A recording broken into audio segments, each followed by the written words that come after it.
Okay. Okay, Bismillah ar-Rahman ar-Rahim. Alhamdulillahi Rabbil Alameen.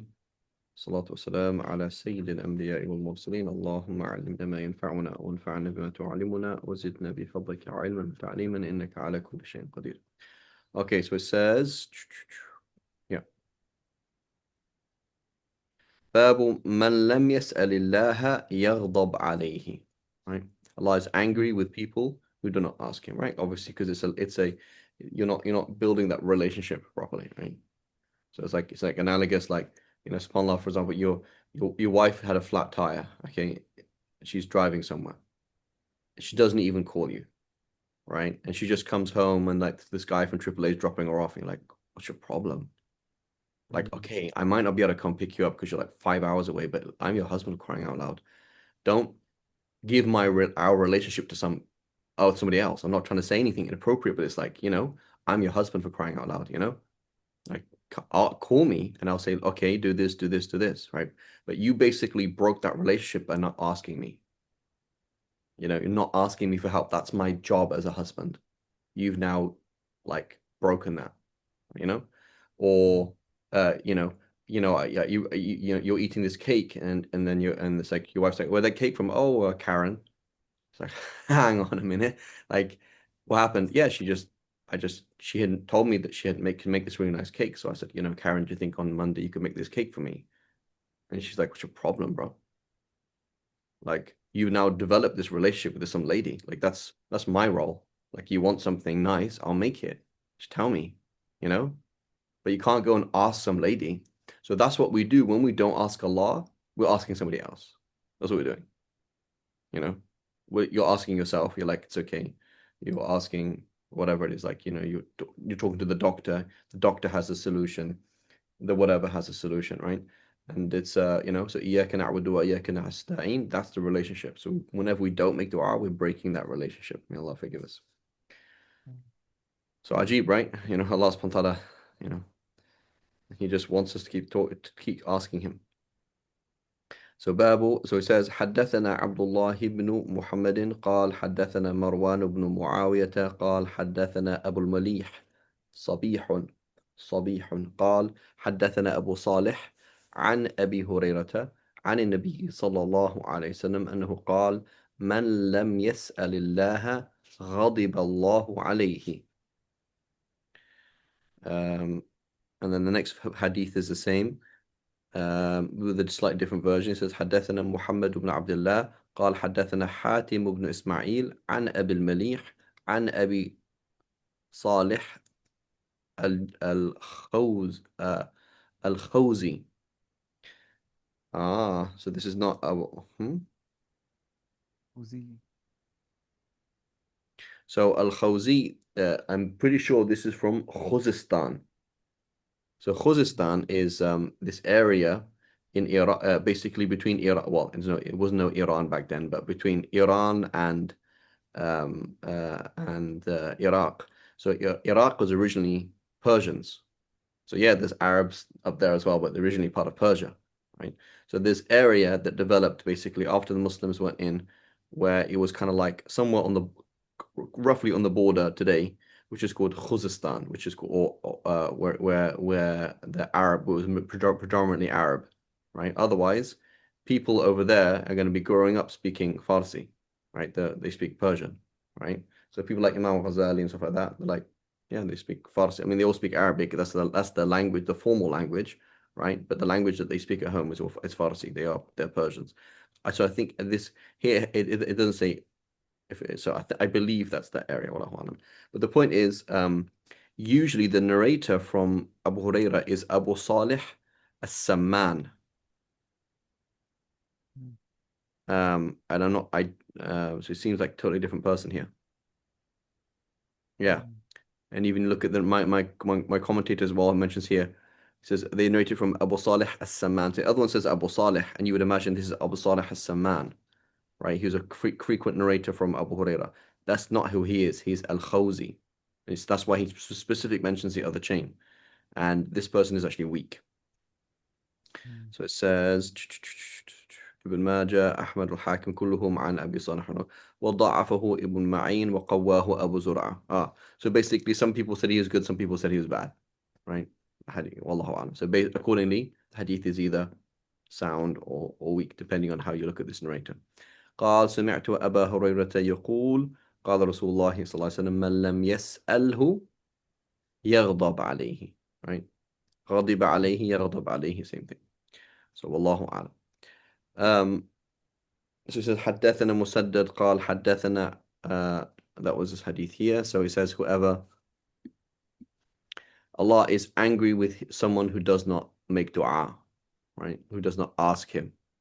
So every single time Allah sends you a need, He's telling you, ask me. And then when you don't ask, you're turning away, right? حدثنا مسدد قال حدثنا عبد الوارث عن عبد العزيز عن أنس قال قال رسول الله صلى الله عليه وسلم إذا دعوتم الله فاعزموا في الدعاء ولا يقولن أحدكم إن شئت فأعطني فإن الله لا مستكره له. Right? So from Sayyidina Anas, Rasulullah said, when you call upon Allah, be definite in your supplication, be firm in your supplication, have resolve. None of you should say if you wish, right? It's not that you can't you so that politeness with people is there not to kind of like not to be rude, like I don't want to make it awkward for you. You can't make it awkward for Allah. Right? It's not so you can be polite to Allah, but you don't have to avoid being you have to be too nice. You should be confident that Allah subhanahu wa ta'ala A will not feel it awkward. It's not awkward for Allah subhanahu wa ta'ala to answer you. And B, you have the yaqeen that Allah subhanahu wa ta'ala will definitely answer you. Right? So there's an important thing that many people do is that this kind of like their detachment from the world makes them have no resolve for the world. But unfortunately, a cancer of that, a byproduct of that, is that they don't believe that they'll achieve certain things. So they're like, yeah, I'm not interested in being the CEO of this company, and that could never happen anyway. So it's one thing is I'm not interested in being the CEO of this company. The other thing is totally could happen. Why not?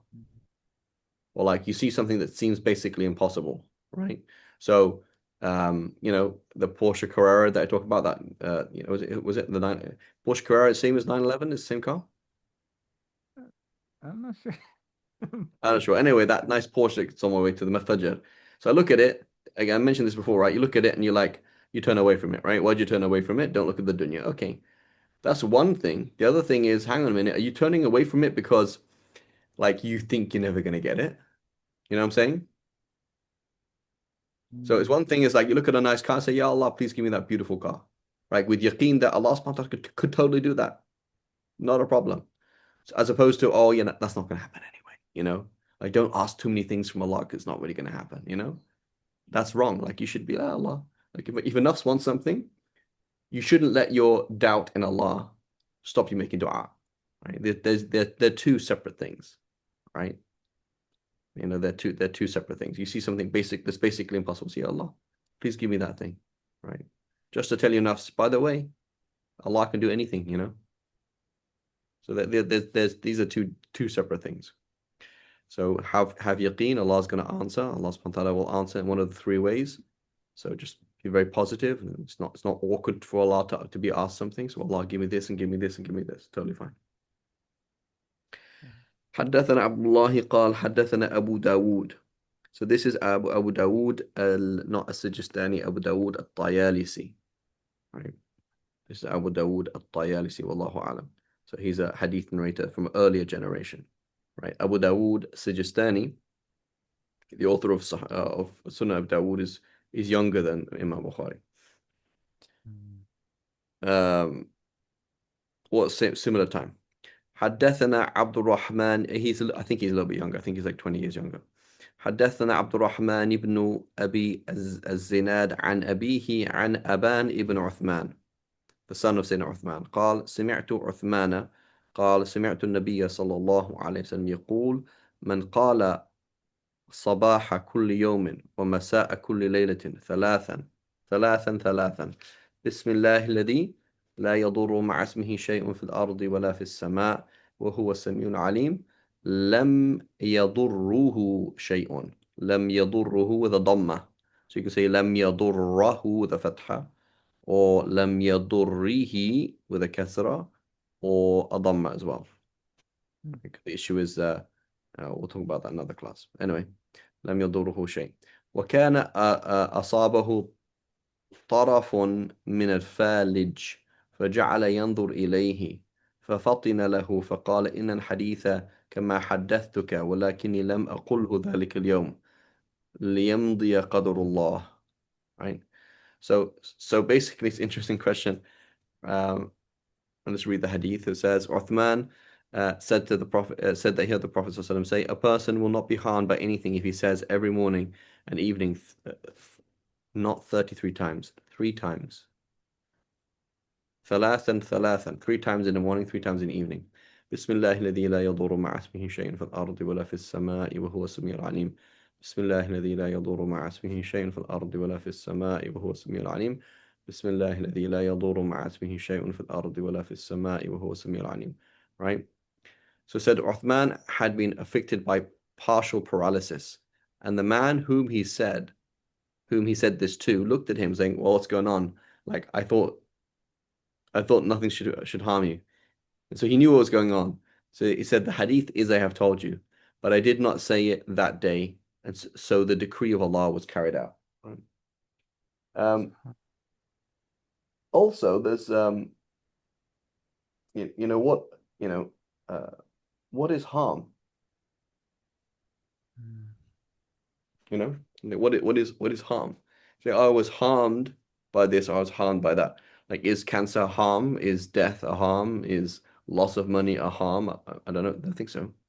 What is a harm is ghafla, heedlessness of Allah, sin, messing up, right? So it doesn't matter if you die. It doesn't matter if you have a car accident. It doesn't matter if you lose everybody you have in your family, right? If they all die in a good way, that's fantastic. The problem is if they're all alive in a bad way. You know what I'm saying? So, when you see, but what do you mean by la yadurruhu, right? What if you said it and you die as a shaheed? What if you do it and So it's very important, like concepts, right? Or there's no barakah in this. I lost all my money. Like, well, okay, when you were doing that job, how was your heart? So it was really good. So, okay, were you praying 5 times a day? Yeah. How was your akhlaq? It's really good.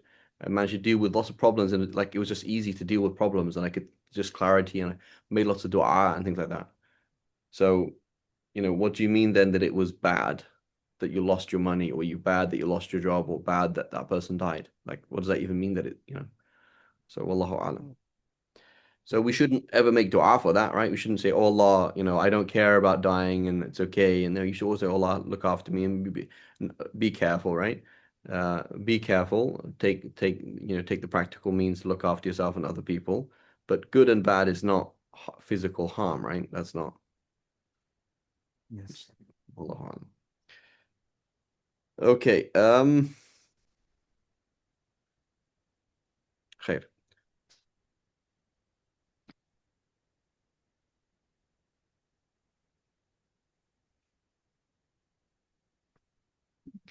باب الدعاء عند الصف في سبيل الله. حدثنا إسماعيل قال حدثني مالك عن أبي حازم عن سهل بن سعد قال ساعتان تفتح لهما أبواب السماء وقل داع ترد عليه دعوته حين يحضره النداء والصف في سبيل الله. Right. So there are 2 hours or 2 times in which the gates of paradise, or it's not the heaven, the sky, there's not really paradise here, opened. At those times, very rarely is a supplication of someone who makes supplication rejected. When the call to prayer has been made, so when you hear the adhan, very important, respond. And the other time is when you meet, when you're about to fight in the way of Allah, right? So the second one, right? This is a time of ittirar. like I'm in a very, very difficult situation. So you really feel your need to Allah subhanahu wa ta'ala. And what are you doing? You're doing something that Allah subhanahu wa ta'ala loves, right? And if we look at the two things as well, we're looking at communal obligations, right? So this is one thing that, like, there's different levels of things in life, right? There's different levels of things in life and different things that Allah subhanahu wa ta'ala loves. So, I was talking last night about Taraweeh, and I was like, okay, you have two options, right? You're at work, you have two options. Should I go to Maghrib and Isha in the masjid, or should I go later and just attend Taraweeh? In its Laylatul Qadr as well, right? Tonight is the 27th, and I've got option A, be there for Maghrib and Isha, or option B, be there after Isha and catch Laylatul Qadr, catch Taraweeh. It's like, Habibi, praying in the masjid, the 5 daily prayers, are way more important than praying anything else, right? Because that's what builds society. The fard, that right, the 5 daily prayers, right? So, hey, I'm off today, I'm able to come home early, whatever it is, and I can actually make it to the masjid. That is really, really important, way more important. So jihad in the way of Allah is way more important than a million other things, right? You're building society, you're building structure to the ummah, right? Sitting down with your wife and sorting things out, like holding the marriage together. That's way more important than, I don't know, a class in Adab al-Mufrad, you know? It's like there's just priorities in life. Not about one's individual, but what Allah loves, you know? Having a job that pays is really important, right? That's more important than many other things. So, so here, if you notice, there's these key points. The adhan for the fard, right? Not Laylatul Qadr. Laylatul Qadr, yeah, it's great, but that fard prayer is really important, if like you go to the masjid and nobody was there for dhuhr or asr, there was nobody there. It's a problem, right? The structure of society is falling apart. That's what it is, right? So there's good and bad are not all the same. Certain mafasid, somebody commits zina, somebody commits incest, right? Like incest, you're breaking the family apart. You know what I'm saying?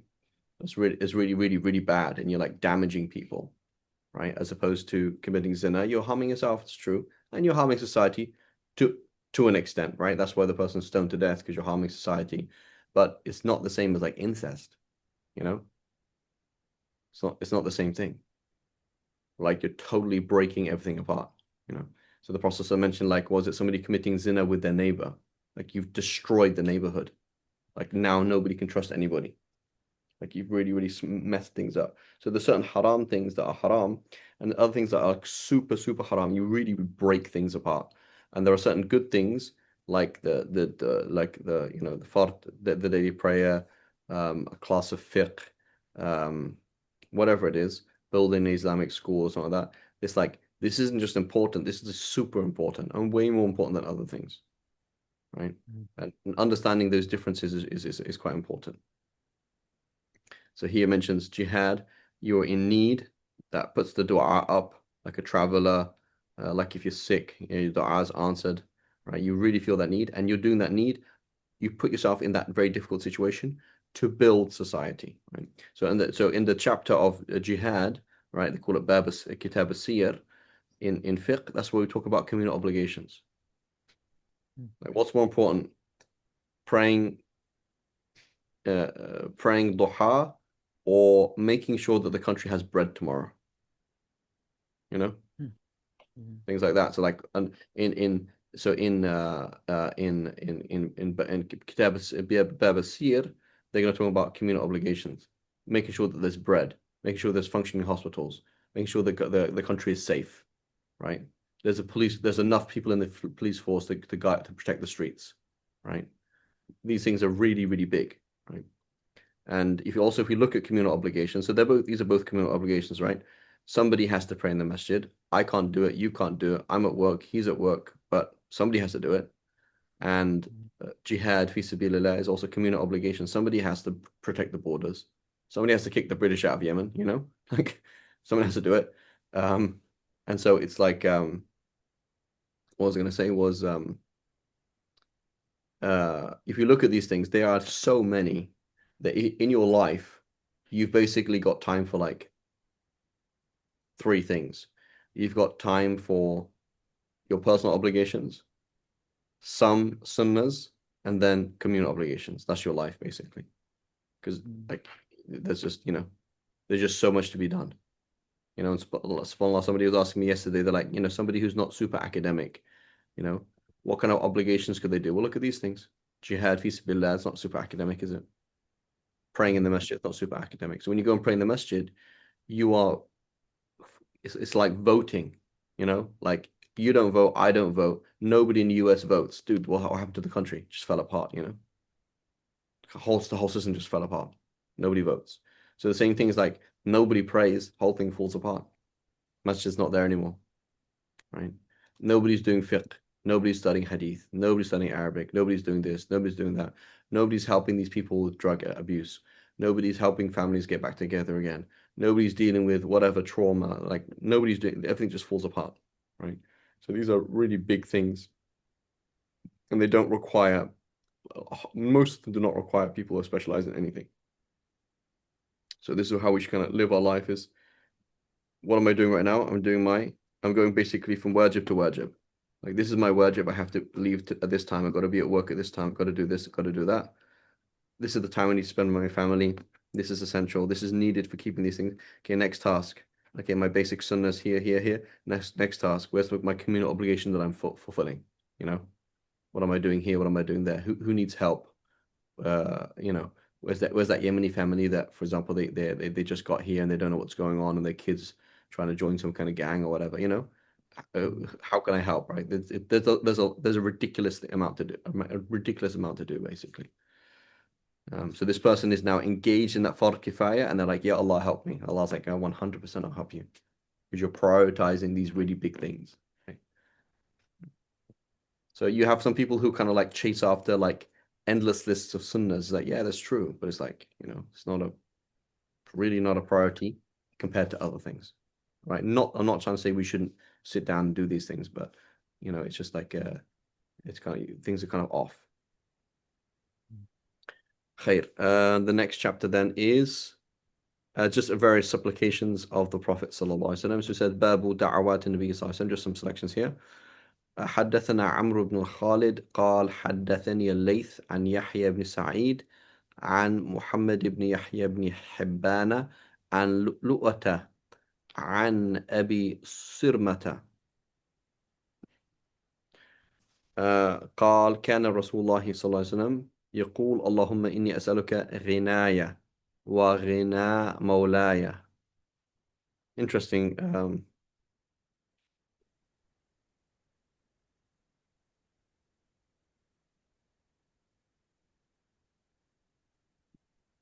Mhm.